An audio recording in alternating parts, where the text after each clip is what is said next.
What's up, guys, and welcome back to Bible Fun with the Dunns. Today we're in 1 Samuel chapters 18 and 19. Let's get started. So, David becomes really close friends with Saul's son, Jonathan, which is really important for what's about to happen because Saul kind of goes crazy.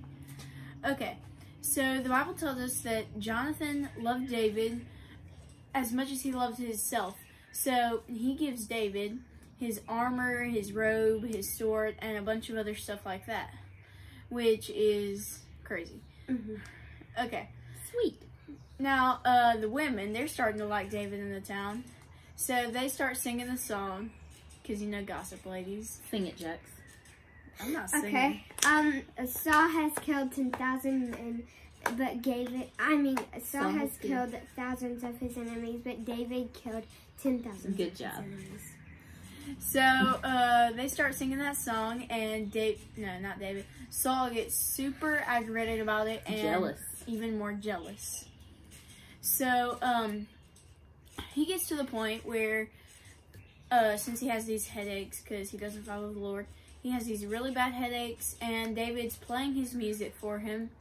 And then Saul, he looks at David, and then he looks at his spear that he's holding, and he throws it at him.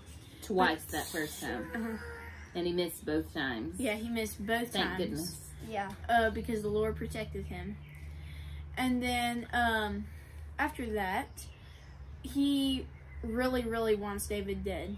So he puts David at the front of the line, ahead of the whole army, because that will be the first person that the Philistines attack. But lucky for David, he's a really good warrior. So he conquers all of his foes. And so Saul tells David, okay, so I have a deal for you. If you kill 200 Philistines... 100. 100. If you kill 100 Philistine warriors, then I'll give you my daughter. To marry. Yes, to marry. And, how do you pronounce her name? Michael. She doesn't know. Michael. Michael. I don't know. Michael. So, M. Yes. Okay. So, Michael really likes David, which is good for their agreement. So, David, he decides to be an overachiever, and he kills twice the amount that Saul wanted him to do. So, he kills 200 Philistine warriors. And then, David continues to amaze Saul, and eventually he gets Michael, I think that's how you say it, as his daughter. And then in chapter... That's his wife. His wife. Saul's daughter. Oops. David's wife. Okay. That got awkward. Anyway, in chapter 19, Saul gets more jealous and wants to kill David. So he tells Jonathan, who is really close to David, and a bunch of his servants what he was planning to do. So he just told them he wanted to kill David. So since Jonathan and David were so close, Jonathan tells David about Saul's plot to kill him. So he says, beware of my father, he wants to kill you. Just steer clear of him. So again, David, if I were him, I would be paranoid at this point. So David probably is. So then, another time when he's playing music for Saul, Saul has his spear, and then he throws it at him once again. So thankfully, David dodges it because the Lord protects him. And then, what happened after that, Mom? Then David runs away, and he goes home to his wife, Michael, and Michael says, you cannot even stay the night here because he will find you and kill you. And so she helps him escape out the window, and he gets out of there in just the right amount of time. She puts like a doll, an idol, in the bed to make it seem like he's asleep. And so when Saul sends his men, and he sends them that night to go find David, she says, oh, sorry, he's sick. And she's able to hold him off for a little while, which allows David time to get away. And so then David flees to the place called Ramah, and he finds Samuel. We've missed Samuel. And so David catches Samuel up on what's been going on, what's been happening. And so Samuel and David run off, and they go to a place called Naioth. But not long after, I don't know if people are telling or if he has spies there, but Saul finds out that they're in Naioth. And so he decides to send some of his people there to go get David and to bring him back.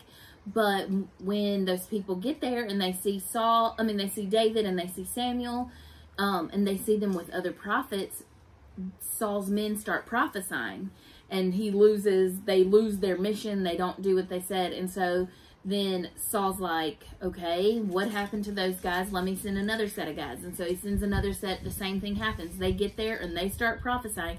And then Saul sends a third set of them, and the same thing happens again. And finally Saul's like, I don't know what is going on. I need to go there myself to see what's happening. And when he gets there, he sees the same thing, and guess what? Saul starts prophesying. And so this is just one of those weird situations where God's power overcomes them, and the thing that they came there to do, their plan is thwarted. It's messed up. And so those were the crazy events of those 2 chapters. John, what was your takeaway? My takeaway was how God really blessed David of how he dodged those spears. I mean, how one he of those, him. it could have gone through the wall. Yeah. I mean, he's already, just in 2 chapters, he's tried to kill him twice with, 3 chances at it. And he's gotten away. So God has protected him, huh? God has a plan for David. Jax, what's your takeaway? Okay, so mine and John's takeaways, they kind of follow those same lines. So I thought it was really cool how even though Saul kept trying to kill David over and over and over just out of pure jealousy, David is able to overcome that with the Lord. He kills all the Philistines. He kills twice the number. He dodges all those spear throws, which is a lot. And so God protects the ones that he loves. It's cool to see God's blessing on someone who pursues God, someone whose heart chases after him. So, shocking, but I have a couple of takeaways. And the first takeaway I'm just going to touch on for a second, because I have a feeling just looking ahead it's going to have something to do with my takeaway tomorrow. But I love the friendship of Jonathan and David. It's a super special friendship, and we're going to dig more into that, but I think it's a gift from God. And so I really like that, and I like that idea of finding good, godly friends, and that's important. My other takeaway today is about the jealousy that we can see in Saul. Saul becomes super jealous of David, and he gets his focus stuck on David. He watches everything that David does, and he gets madder and madder. But the sad thing is, when I look at Saul, I notice that the things that Saul is jealous of David for are the very things that Saul could have had through God. But the problem was, Saul did not keep his focus on God. His heart strayed, which is why David is here in the first place. Saul was already given this kingdom, which Saul doesn't know yet that David has been anointed. That's kind of something that we know as the viewer, because we knew what happened between Samuel and David. But the very things that Saul is jealous of, he could have had, but he chose not to focus on God.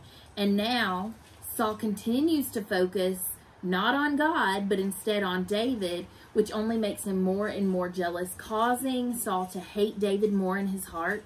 And that is shown by him trying to kill him a few times in these 2 chapters.